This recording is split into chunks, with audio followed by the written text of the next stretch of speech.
Art de la guerre, Sun Tzu. Article 1 de l'évaluation. Sun Tzu dit « La guerre est d'une importance vitale pour l'État. C'est le domaine de la vie et de la mort. La conservation ou la perte de l'Empire en dépendent. Il est impérieux de le bien régler. » Ne pas faire de sérieuses réflexions sur ce qui le concerne, c'est faire preuve d'une coupable indifférence pour la conservation ou pour la perte de ce qu'on a de plus cher. Et c'est ce qu'on ne doit pas trouver parmi nous. 5 choses principales doivent faire l'objet de nos continuelles méditations et de tous nos soins, comme le font ces grands artistes qui, lorsqu'ils entreprennent quelque chef-d'œuvre, ont toujours présent à l'esprit le but qu'ils se proposent, mettent à profit tout ce qu'ils voient, tout ce qu'ils entendent, ne négligent rien pour acquérir de nouvelles connaissances et tous les secours qui peuvent les conduire heureusement à leur fin. Si nous voulons que la gloire et les succès accompagnent nos armes, nous ne devons jamais perdre de vue la doctrine, le temps, l'espace, le commandement, la discipline. La doctrine fait naître l'unité de pensée. Elle nous inspire une même manière de vivre et de mourir, et nous rend intrépides et inébranlables dans les malheurs et dans la mort. Si nous connaissons bien le temps, nous n'ignorerons point ces 2 grands principes yin et yang par lesquels toutes les choses naturelles sont formées, et par lesquels les éléments reçoivent leurs différentes modifications. Nous saurons le temps de leur union et de leur mutuel concours pour la production du froid, du chaud, de la sérénité ou de l'intempérie de l'air. L'espace n'est pas moins digne de notre attention que le temps. Étudions-le bien, et nous aurons la connaissance du haut et du bas, du loin comme du près, du large et de l'étroit, de ce qui demeure et de ce qui ne fait que passer.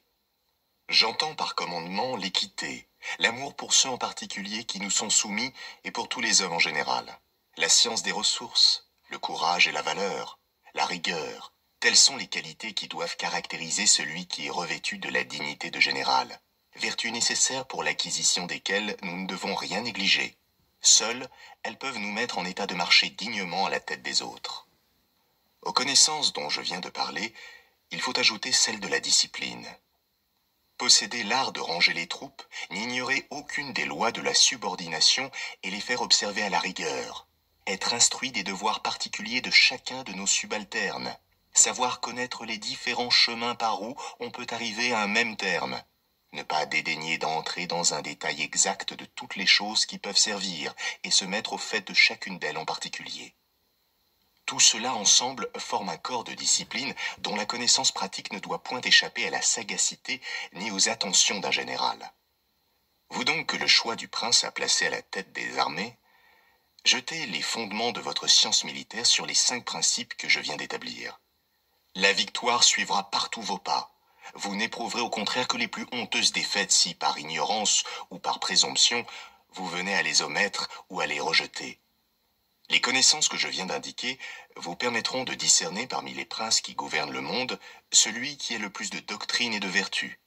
Vous connaîtrez les grands généraux qui peuvent se trouver dans les différents royaumes, de sorte que vous pourrez conjecturer assez sûrement quel est celui des 2 antagonistes qui doit l'emporter.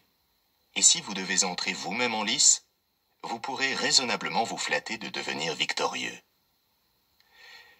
Ces mêmes connaissances vous feront prévoir les moments les plus favorables, le temps et l'espace étant conjugués pour ordonner le mouvement des troupes et les itinéraires qu'elles devront suivre, et dont vous réglerez à propos toutes les marches.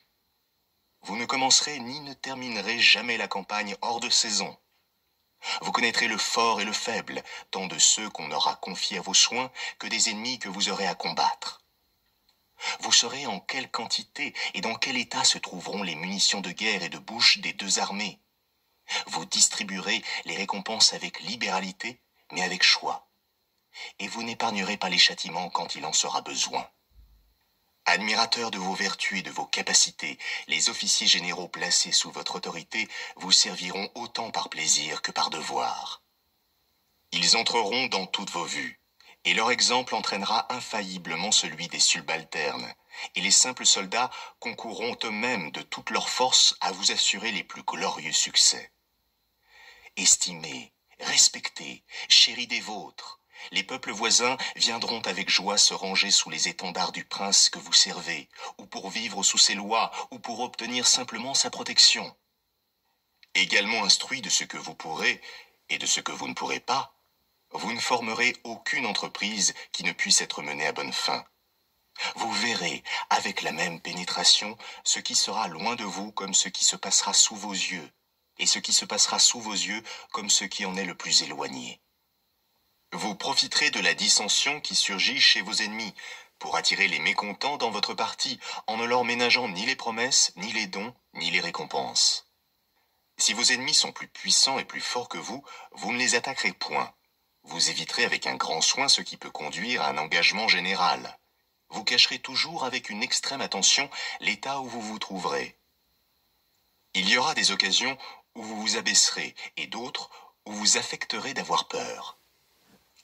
Vous feindrez quelquefois d'être faible, afin que vos ennemis, ouvrant la porte à la présomption et à l'orgueil, viennent ou vous attaquer mal à propos, ou se laissent surprendre eux-mêmes et tailler en pièces honteusement. Vous ferez en sorte que ceux qui vous sont inférieurs ne puissent jamais pénétrer vos desseins. Vous tiendrez vos troupes toujours alertes, toujours en mouvement et dans l'occupation, pour empêcher qu'elles ne se laissent amollir par un honteux repos.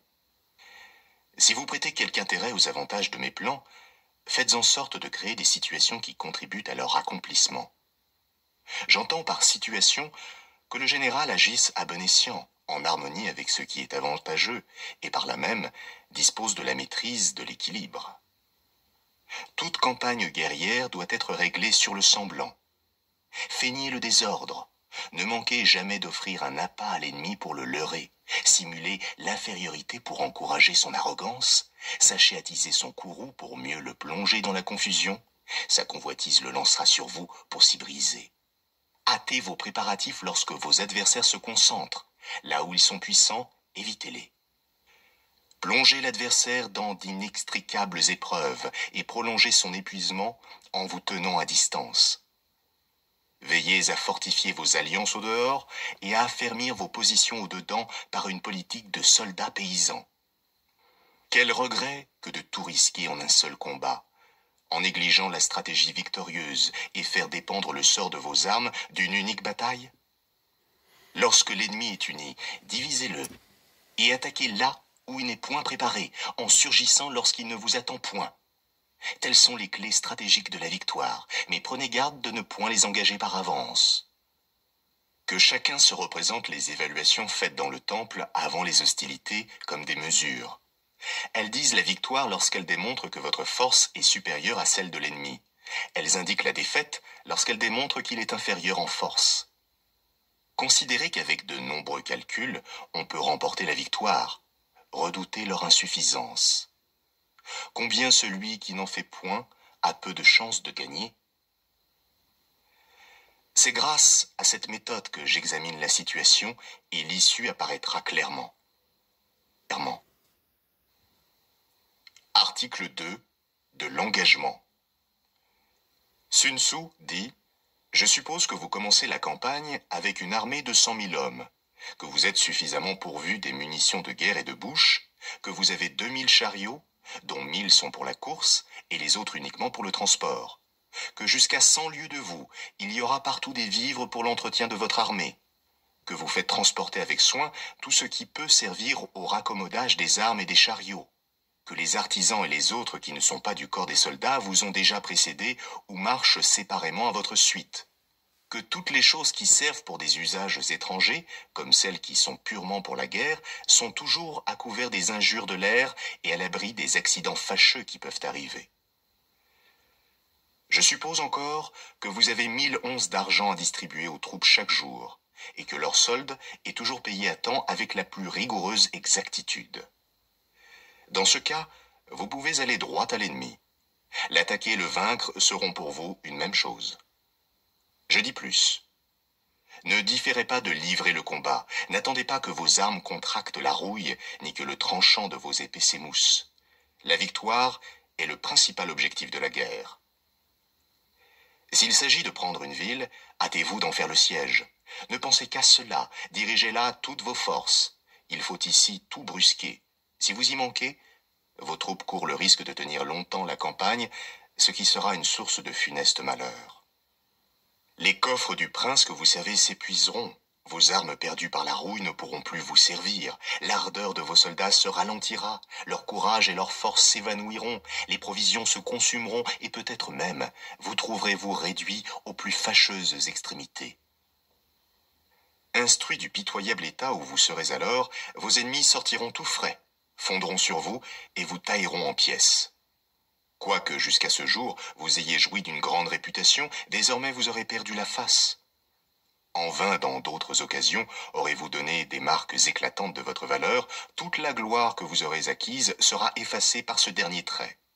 Je le répète, on ne saurait tenir les troupes longtemps en campagne sans porter un très grand préjudice à l'État et sans donner une atteinte mortelle à sa propre réputation. Ceux qui possèdent les vrais principes de l'art militaire ne s'y prennent pas à deux fois. Dès la première campagne, tout est fini. Ils ne consomment pas pendant 3 années de suite des vivres inutilement. Ils trouvent le moyen de faire subsister leurs armées aux dépens de l'ennemi et épargnent à l'État les frais immenses qu'il est obligé de faire lorsqu'il faut transporter bien loin toutes les provisions. Ils n'ignorent point, et vous devez le savoir aussi, que rien n'épuise tant un royaume que les dépenses de cette nature. Car que l'armée soit aux frontières ou qu'elle soit dans les pays éloignés, le peuple en souffre toujours. Toutes les choses nécessaires à la vie augmentent de prix. Elles deviennent rares.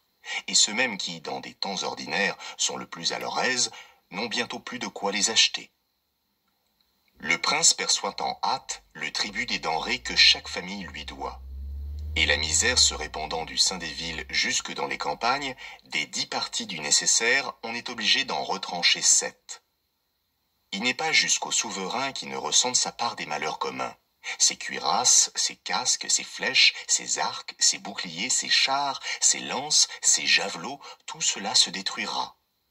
Les chevaux, les bœufs, même qui labourent les terres du domaine, dépériront, et des 10 parties de sa dépense ordinaire se verra contraint d'en retrancher 6. C'est pour prévenir tous ces désastres qu'un habile général n'oublie rien pour abréger les campagnes et pour pouvoir vivre aux dépens de l'ennemi ou, tout au moins, pour consommer les denrées étrangères à prix d'argent s'il le faut. Si l'armée ennemie a une mesure de grain dans son camp, ayez-en 20 dans le vôtre. Si votre ennemi a 120 livres de fourrage pour ses chevaux, ayez-en 2400 pour les vôtres. Ne laissez échapper aucune occasion de l'incommoder. Faites-le périr en détail. Trouvez les moyens de l'irriter pour le faire tomber dans quelques pièges. Diminuez ses forces le plus que vous pourrez, en lui faisant faire des diversions, en lui tuant de temps en temps quelques parties, en lui enlevant de ses convois, de ses équipages et d'autres choses qui pourront vous être de quelque utilité. Lorsque vos gens auront pris sur l'ennemi au-delà de 10 chars, commencez par récompenser libéralement tant ceux qui auront conduit l'entreprise que ceux qui l'auront exécutée. Employez ces chars aux mêmes usages que vous employez les vôtres, mais auparavant, ôtez-en les marques distinctives qui pourront s'y trouver. Traitez bien les prisonniers. Nourrissez-les comme vos propres soldats.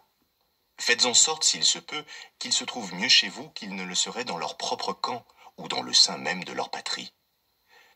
Ne les laissez jamais oisifs, tirez parti de leur service avec les défiances convenables et, pour le dire en 2 mots, conduisez-vous à leur égard comme s'ils étaient des troupes qui se fussent enrôlées librement sous vos étendards. Voilà ce que j'appelle gagner une bataille et devenir plus fort. Si vous faites exactement ce que je viens de vous indiquer, les succès accompagneront tous vos pas. Partout vous serez vainqueur. Vous ménagerez la vie de vos soldats, vous affermirez votre pays dans ses anciennes possessions, vous lui en procurerez de nouvelles. Vous augmenterez la splendeur et la gloire de l'État, et le prince ainsi que les sujets vous seront redevables de la douce tranquillité dans laquelle ils couleront désormais leurs jours.